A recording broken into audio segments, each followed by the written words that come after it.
Now we will have the next speaker. So the next talk is title is MediaQ, Mobile Multimedia Management System. The speaker will be Seon Kim from University of Southern California.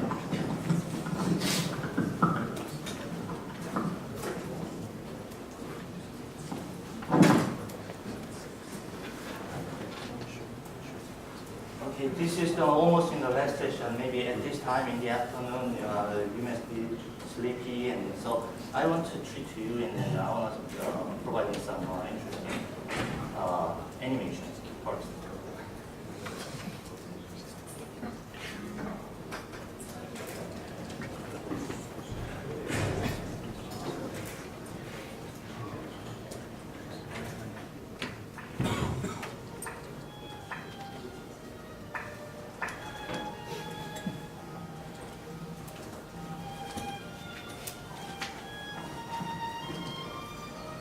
Prepare this yourself?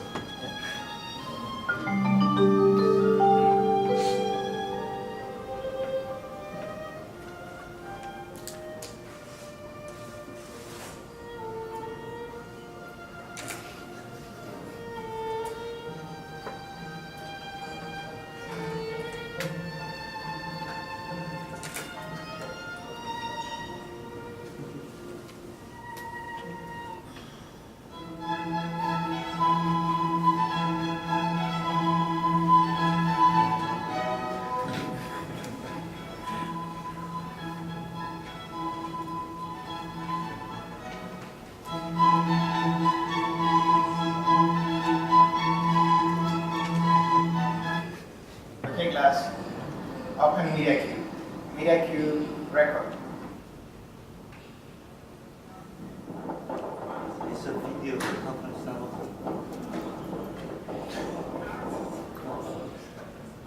This should be a video. Sorry about that. This is a video, but it doesn't work. This is a video too.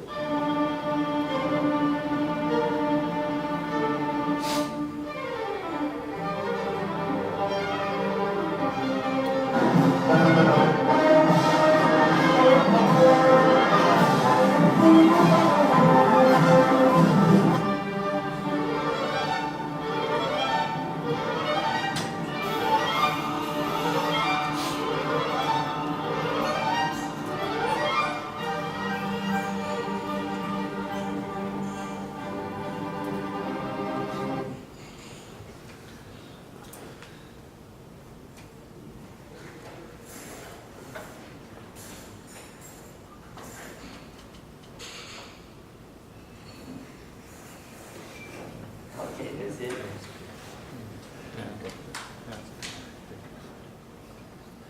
So actually, some video part is embedded, but it's not working. So it means multimedia community, we need to still work hard. Something's not working. All right. So MediaQ, this is in a mobile multimedia management system, and then well, the group of USC folks, and then the group of NUS people, and then we worked on this project more than 5 years. So this is the overview, and basically the issue, everybody knows that in the user-generated videos, like lots of social media from smartphones, and then the problem is there are too much, so it's totally out of control. So the sheer volume, it makes people crazy. It's very difficult to search, and we have YouTube, and then what is the way to search videos on YouTube? Some keywords, several keywords. Maybe that is not enough for videos. And then hardly systematic. There are no really systematic way to organize and search and manage a huge amount of user-generated video. So it's like this, and then there are big piles of video, and then oops,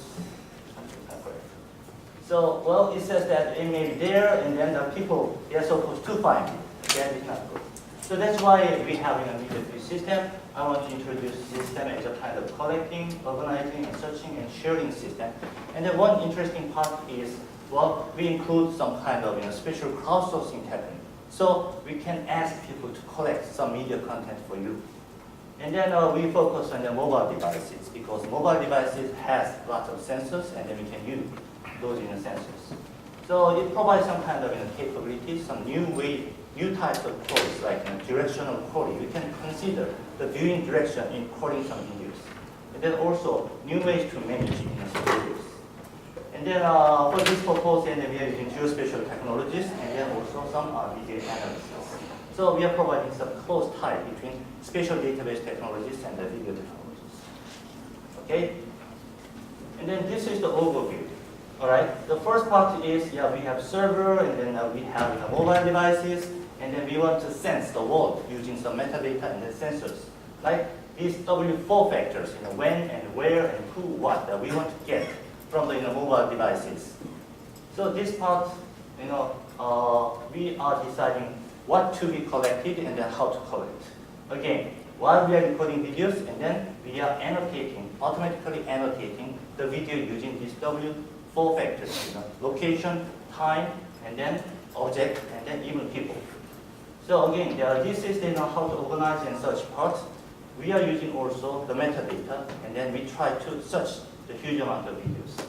But even though we have really good the system, sometimes we don't have the content, then it's no use. Then in this case, and then we are providing some kind of on-demand collection system using spatial processing. This is the whole overview of the media queue system. Then what's new? And then again, we are sensing the world with video recording. The first approach is, well, so far in multimedia community and the signal processing, they try to understand the content of video. But well, in our approach, we just forget about that. We just want to sense, and then we just represent the content of video using geospatial property. Like this, we have the camera location, and then we have viewing direction, and the camera has angle, so we can represent the field of view as a kind of simple geometric figure. And then, using this simple geometric figure, we want to understand the video content. So, using this way, we can automatically annotate, and then we can get some objective metadata. If we can trust in the sensors, we know the location and viewing directions. And then using this, and then we are capturing when, the time, and then the where, the location and the viewing direction. Well, this geometric figure simply is a kind of abstraction. So people are not really familiar with this kind of abstraction. We understand using some kind of words like, well, Singapore and then the Orchard Road, something like that. But this one does not show the kind of human-friendly keyword. It's just a whole bunch of numbers. But luckily, and then using this kind of a geometric figure representation, when we send this to existing some services, gadgeteers or some kind of GIS system, they know, they understand the place. They are returning huge amount of the keyword. So now we know what's inside. The place name, street name, landmark, all those information. Then we can automatically annotate them. So this is another automatic way, and then, well, automatic way to get some objective metadata. This time, the place name and then the object name. Well, we can go a little bit further. We can do some simple video processing analysis. For example, we can identify some landmark, or we can identify some simple information like, is there any human being in the scene or not? Well, that kind of technology is quite popular and fast, and then still, that kind of information can be very meaningful in searching later. So combining all of these, simple modeling, and then some keyword extraction, and then video analysis, we can extract all these W4 factors and then send them to the database. And then using some existing well-known database technologies, we can manage, and then we can organize, and we can search some huge amount of data. So, what's the meaning of that? We're going to see the video as special objects, not the video. And then we are combining with special database technologies. Then suddenly the challenging video problem can be some known database technologies problem. So it's a kind of a happy marriage of spatial data technology and the video technology. All right, I want to introduce your own concept here, the processing, spatial processing. And maybe you are familiar with crowdsourcing technology. But this is a spatial processing. It means, to achieve the task, and then people need to go to some specific place physically and then serve. So for example, look at this, and then we have requested, and then maybe this is the media people, and then he knows that something interesting is going on in this area. All right, But the problem is, I want to go there and get some media content, but, well, I don't have enough time and then enough money to go there. Then this kind of case, and then the requester will send the request to the media queue system, to collect some media information in this area. Then this media queue system knows who are there, and then sending some request to some people, workers, who can potentially help this situation. Not all of them, maybe somebody, they have time, and then they can solve for the purpose, so collect some medias in that area, and then upload to the system, and this is the concept of geocrowd, spatial processing. And then next time is the implementation itself. This is the media queue architecture. There are lots of components because we worked on this system for 5 years. There are lots of things. So I don't want to describe all the details. You can find some details in the paper and then some references. But anyhow, you can see here we have server side and the client side, and then well, we have web services and then mobile apps, and then mobile apps for some different devices. And then we have geocrowd parts, and then video transcoding, video analysis. We have lots of components. Okay, this is the geocrowd architecture, the same thing. I'm not going to tell the details. Skip this one. Okay, this is the mobile app implementation. As you can see here, while we are recording the video from the smartphones, and then we are capturing these W4 factors, and then send those metadata with video to the server. And then every media collected from this smartphone, and then it's a geotag. And then also, we can support some spatial crowdsourcing approach. And then currently, we implement in our app for Android and Apple, and then Google Glass. And then this is the web service, and then this is a screenshot. And then later, I'm going to show some demo videos. But as you can see here, we can search videos based on the location and time, and also we can search videos on based on the direction. For example, I want to find some scenes of the backside of the Statue of Liberty. That kind of thing is very difficult to find because when you're searching on YouTube, Statue of Liberty, everybody is shooting from the front side. And then we can also provide some keyword-based search. And then as you can see here, this is the location of video, and then this is the trajectory. Because this is a mobile video, the trajectory is very important to understand the content of the video. And then a good thing is, we can search videos down to the single frame because we are annotating all the metadata at the frame level. And also we are providing some geocrowd management system. All right, this is one example. For example, I want to find some images of Fisher Gallery.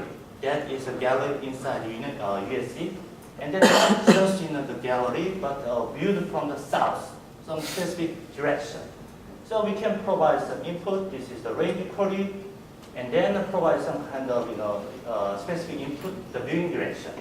Then as you can see here, we find this video, and this is the image, and then, well, this direction is from the south. And then this is the trajectory of the video. All right. This can be used in many different cases. So for example, well, the name media queue means in the quest for the media. So originally we targeted this kind of citizen journalism or participatory journalism. And then this can be used for tourism or real estate, surveillance, any video information which is tied to some geographical information. Then we can use this kind of system. All right, the experiments. So we did lots of big-scale experiments. The first one is we covered NATO summit held in Chicago, downtown Chicago, in May 2012. So we worked with a couple of colleges like Columbia College at Chicago and then NUS.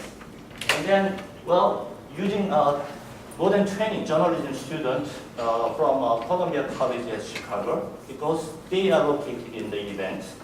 And then using the smartphones, and they cover the street view. The main media, they can cover the main event, but in this kind of big event, there are lots of action on the street. So they cannot cover the entire street. So using the student and our system, and then, well, we cover the event for a 3-day period, and we collect more than 25 videos. The whole purpose of this experiment is, we want to focus on a real-time video data collection and searching part. There is no crowdsourcing yet, there is no other features, and we just want to see if we can handle a huge amount of simultaneous video collection. And it was successful, and then this is one example screenshot. As you can see here, this area, there are lots of videos. It means something serious thing happens here. As you can see here, and then when you click one marker, you can see the video. And the current frame is matched with this geographical figure, so FOV. It means this is the camera location, this is the viewing direction, and this yellow circle is, and sometimes GPS signal is not really accurate. So the yellow circle means the accuracy of the GPS signal. And another case is, the last year we covered the US presidential inauguration in Washington, D.C. And this time we worked with the media company, the PBS. And then PBS has some interesting program like the college reporting team. So they select some students and they send the student to the Washington, D.C. to cover this kind of important event. So again, we just use their smartphones and let them collect a lot of the videos on the street. All right, this time the focus is a bit different. We know now we can collect a lot of videos, but after collecting videos, what can we do? And the media company like PBS, they are interested in some kind of new way to present the news. So this time we automatically generate some panoramic images from collecting user-generated videos. And then the previous speaker explained about image stitching, and then we use some kind of commercial image stitching software because we are not expert in that field. But our focus is, well, from huge amount of video, what frame gonna be the most important and then meaningful frames for stitching? We don't want to consider 1,000 images in one place, and then we want to effectively select maybe 20 frames, the best frames, and then to generate some panoramic images. Okay, this is an example, and then PBS maintain this website called InnoBlog, and then one feature is 360 news of inauguration day, and then as you can see here, they use in our system. This is a sample example. The generated panoramic images from multiple user-generated mobile videos. All right, finally, and then we have Media Cube. Now we have complete system. So it means data collection and then even geo-crowdsourcing mechanism that is called geo-crowd. And then also we add some video analytics for people tagging. It means is there people, how many people are there, that kind of information. And also we include some social networking features like grouping some users or some concept of region followers. So this is a kind of complete platform. Of course, still it's a basic features, but we feel like this is the first in the complete system. So I'm going to show some demo for that. So this is the record of the live demo. So this is the login screen.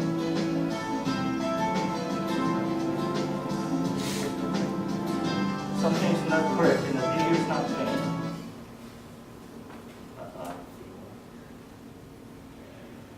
Video is not playing.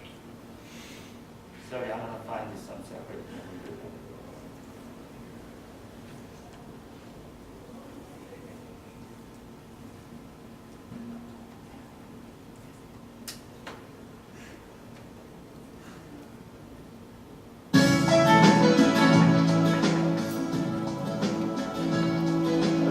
The login screen, and this is the main screen, and we have some query options here.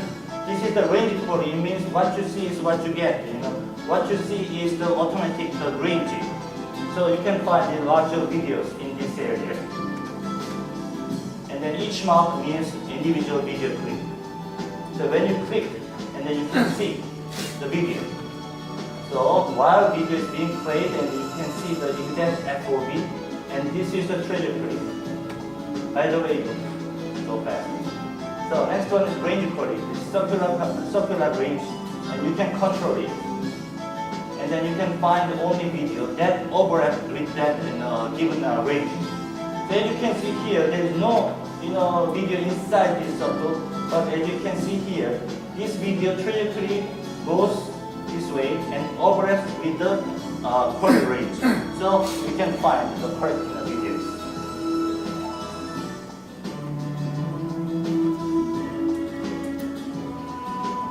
Next one is keyword-based search. So we can provide some specific keyword, and this time, and using textual keyword, we can find some result. So as you can see here, we narrow down to one video because this video has the keyword in the bookstore. So while you are watching, the actual bookstore is here. But right now it's not covering this bookstore. But after several seconds, this one is turning and turning more. And then finally it covers this bookstore. This is the bookstore. So we can find the exact the videos.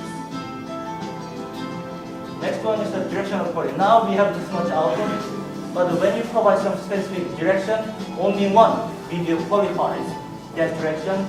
This is the nose. So when you display this one, as you can see, we know that this is the nose direction. This video is covering this nose direction. This is the concept of region following. So I'm traveling in Singapore, but I want to know what's happening in USC. So I just said my USC is my interested area. So something happens in the USC, and I got some kind of automatic notification. So it means I'm following this region automatically.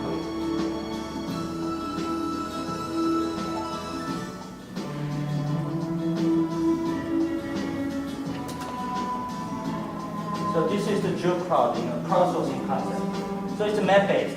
So I'm going to create tests. So for example, in this area I'm interested, double-click it, and then provide some kind of description of a test. The title and then specific description, how to collect the videos. So for example, take a video during the night, and then provide some deadline, how quickly this should be served. And also, we can provide some kind of reward, $10, $1, something like that. And then how many video clips I want. So this one is created. Then we can check the status of the task. So go to view task. As you can see here, we have active task, completed task, and the expired task. So for example, go to active one. This is the one I just created. So this is the location of the task. Okay, nothing happens here. It means nobody is matched yet, and then it's not solved yet. So go to the completed one. And now, as you can see here, this is the location of the task, this is the video, and this is the time. Actually, the task has been served. So we can check the result immediately by displaying the video.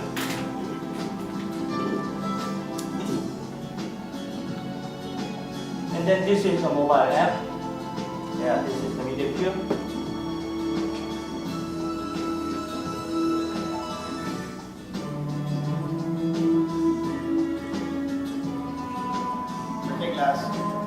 Open media queue.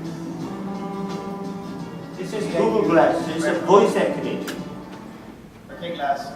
Okay. Open media queue. Media queue record. All right. All right. The next one is, so we have some experiments after collecting huge amount of video. So it's a kind of post-processing application. So currently, well, people are just searching for the video and watching it and then forget about it. But they already collected videos. They can serve as a source for lots of different new informations.